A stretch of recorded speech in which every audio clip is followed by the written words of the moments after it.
Hello friends, welcome to my YouTube channel. Today office నుంచి హాస్టల్కి వెళ్తుంటే నాకు సడన్గా పైనాపిల్ కనిపించింది అనమాట. ఇంకా పైనాపిల్ తినాలి అనిపించింది. ఇంకా పైనాపిల్ ఏమో 50 అని చెప్పారు. ఇంకా పైనాపిల్ అండ్ పపాయ హెల్త్కి చాలా మంచిది కాబట్టి నేను పైనాపిల్ తీసుకున్నాను. పైనాపిల్ మన కోసమే కట్ చేస్తున్నాడు. ఇంకా నాకు చిన్నప్పటి నుంచి పైనాపిల్ అంటే చాలా ఇష్టము. పైనాపిల్ని ఫ్లవర్గా కట్ చేస్తున్నాడు. నాకైతే నార్మల్గా కట్ చేయడం కూడా రాదు అసలు పైనాపిల్ని. మీకు ఎవరికైనా పైనాపిల్ని ఇలా ఫ్లవర్ కట్ చేయడం వచ్చా? కామెంట్ చేయండి చూద్దాం. ఇంకా ఫ్రూట్స్ ఎలానో హెల్త్కు మంచిదన్నమాట. ఇంకా హాస్టల్లో ఉండే వాళ్ళం ఎలానో ఫుడ్ తినాం, అట్లీస్ట్ ఈ ఫ్రూట్స్ తింటే కొంచెం హెల్త్ బాగుంటుంది కదా.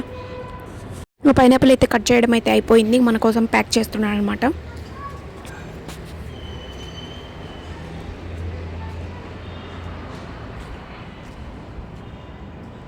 ఇంకా ఫైనల్గా హాస్టల్కి తీసుకుని వెళ్ళి సాల్ట్ అండ్ చిల్లీ పౌడర్ వేసుకొని తిన్నాను.